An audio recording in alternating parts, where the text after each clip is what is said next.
Hello, today's topic is node splitting. In last lecture, we discussed scalar and array renaming. Array renaming sometimes fails. It may not be always used to break the cycle. To understand this, you see this example where loop is having only two statements S1 and S2. And here you can see that there are two dependents.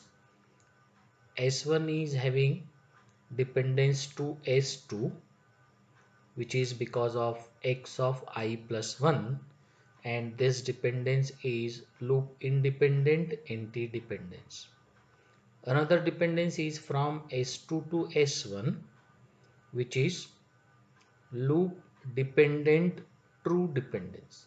So in first iteration, S2 defines a value of x of 2, and in second iteration S1 uses x of 2.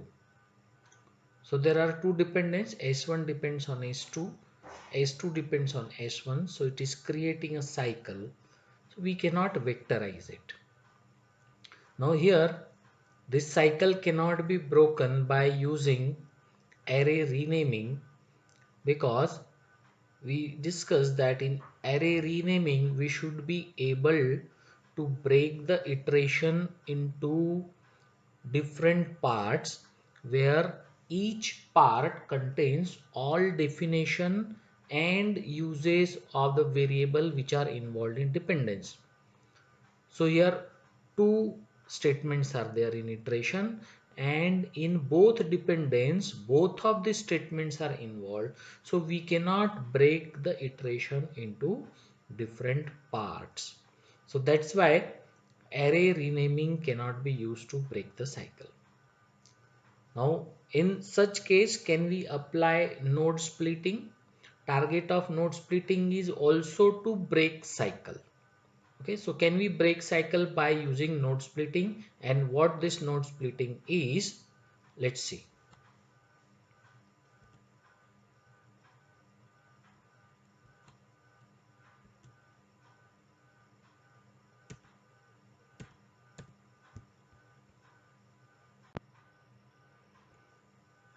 Here you can see that you have loop dependent true dependence from S2 to S1 as shown in figure, and another dependence is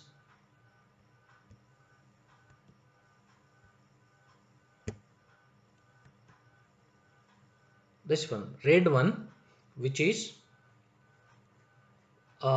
loop independent entity dependence. So this loop independent entity dependence is always critical, as we have seen in previous lectures also, that whenever we have to break cycle, we have to always try to break this dependence, which is shown in red color. This is loop independent entity dependence. Now here this loop independent entity dependence is from S1 to S2, but here you will see that source of this loop independent entity dependence is a part of statement x1. So on right side you have two element x of I plus 1 and x of I, but source of this entity dependence is only x of I plus 1. So this statement S1 would be represented by a node, and which is having two elements on right hand side. So if we'll be able to break this node S1 into two different part, okay, and if we'll be able to divide this node or split this node into two part, one part is where from which the entity dependence emanates, and another part is where the loop dependent true dependence sync, then we'll see what happened. So in this case, we'll make a copy of the node. Basic of this node splitting is we have to identify the critical entity dependence, and then once we identify this, then we have to copy the node from which entity dependence emanates. So let's do that. So now if you see on right hand side, what we have done is we have broken node S1 into 2. So one more statement, new statement is created, which is S1 dash, and which is having a new variable x dollar of I, which is equal to x of I plus 1.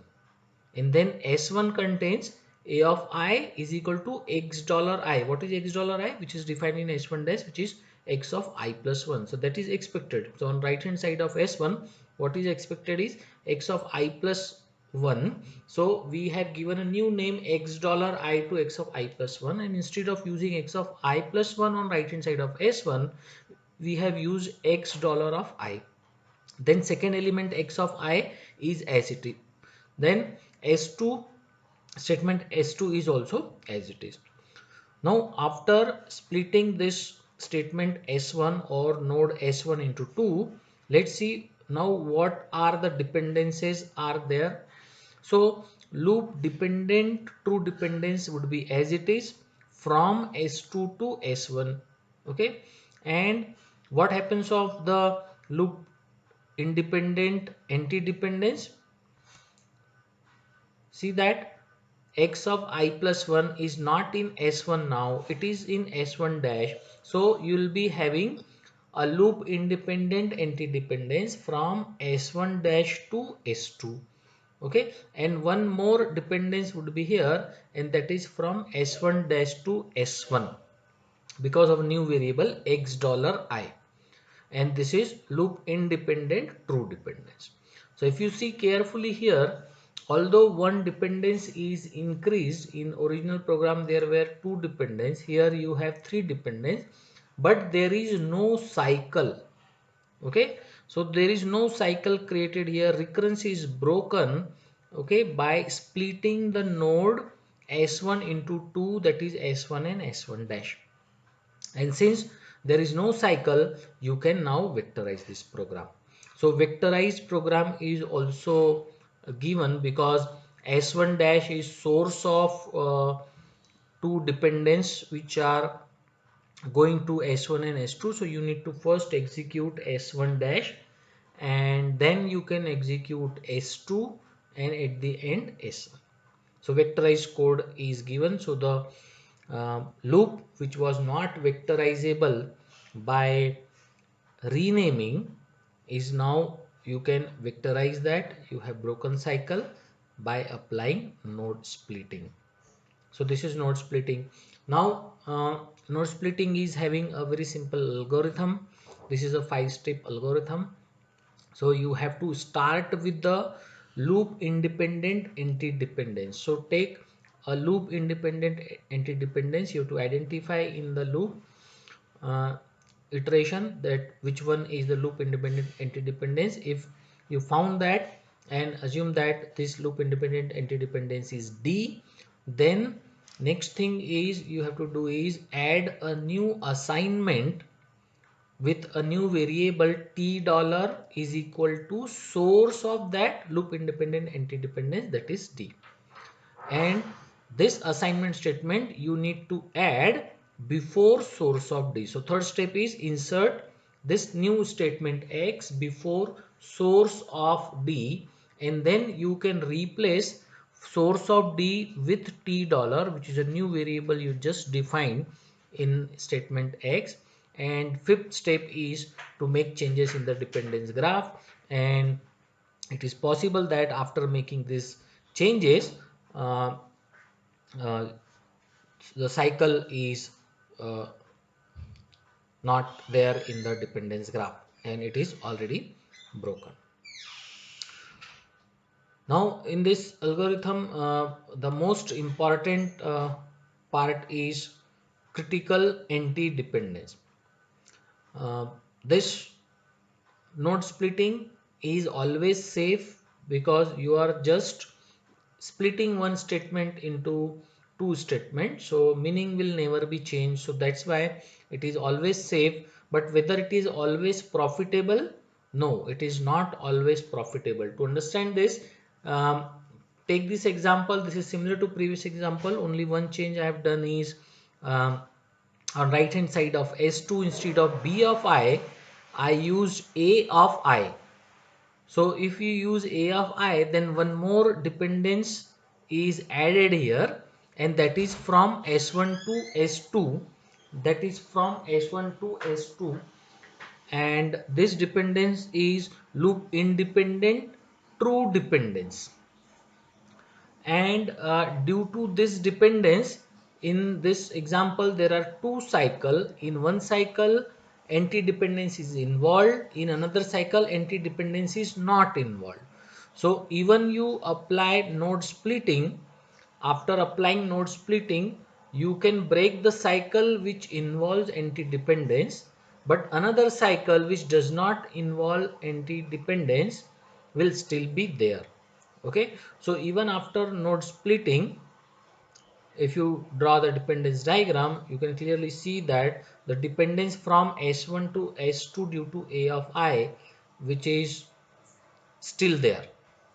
Okay, so here you can see that even we have applied node splitting, we have splitted S1 into 2, the cycle still exists which involves S1 and S2, and this cycle is because of loop independent true dependence. So here you can say that the anti-dependence which is involved in the cycle, that anti-dependence is not critical. Not critical, why? Because even if you remove that anti-dependence, cycle will be present in the dependence graph. Okay, so if uh, due to anti-dependence only cycle is there, then we will say that anti-dependence is critical. So if after removing anti-dependence cycle can be broken, and after removing anti-dependence there is no cycle in the dependence graph, then only we'll say that anti-dependence is critical.